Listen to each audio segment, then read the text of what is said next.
Welcome to my channel. और बताएं कैसे हैं आप लोग। मोटिवेशन यानी कि प्रेरणा जो हमें कई चीज़ों के लिए चाहिए होती है, जो हमें प्रोत्साहन या प्रेरित करता है जीवन में आगे कुछ अच्छा करने को।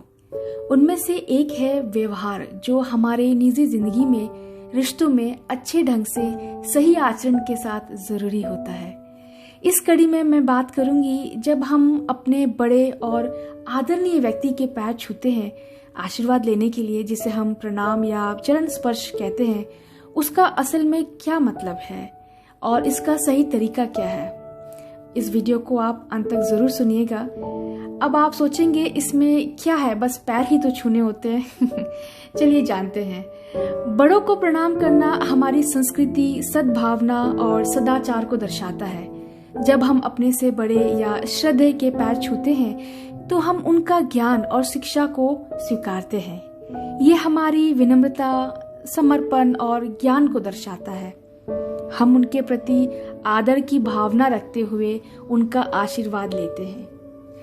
ये हुई बातें कि हम क्यों चरण स्पर्श करते हैं। अब बात करते हैं कि इसका सही तरीका क्या है। जब हम किसी आदरणीय व्यक्ति के पैर छूते हैं तो पूरी तरह से झुके और चरणों के साथ व्यक्ति के अंगूठे भी स्पर्श करके, और उसी समय हमारे हाथ क्रॉस मुद्रा में होनी चाहिए, यानी कि एक हाथ के ऊपर दूसरा हाथ विपरीत दिशा में। अब ऐसा क्यों, समझते हैं।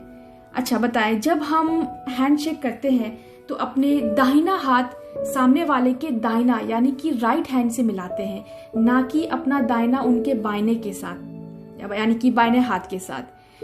उससे होता यह है कि दोनों लोगों की जो सकारात्मक ऊर्जा है वो प्रभावित होती है और एक दूसरे के संपर्क में आती है। यही बात लागू होती है हमारे चरण स्पर्श करने के ढंग में। जब हम प्रणाम करते हैं तो एक दूसरे के आमने सामने होते हैं, जिससे हमारे दाहिना उनका बायां होता है।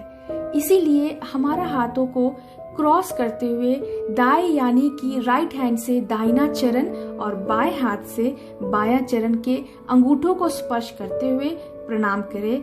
यह है इसका सही तरीका।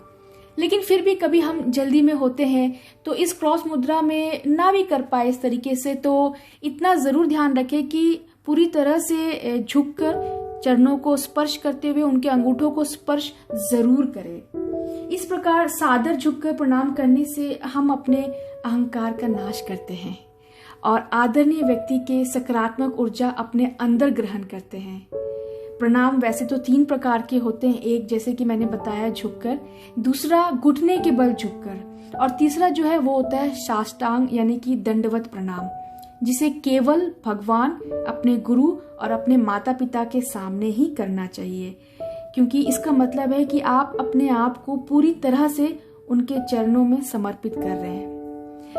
अब बात करते हैं कि एक और बात, जो आप किसी को अगर आशीर्वाद देते हैं, सपोज आपका कोई आपके चरण अगर छू रहा है और आपको उन्हें आशीर्वाद देना है, तो आप इस बात का ध्यान रखें कि आप अपने मन में अपने ईष्ट देव या भगवान को याद करके उनसे माफी मांगे, क्योंकि जब कोई हमारे पैर छूता है तो हमें दोष लगता है।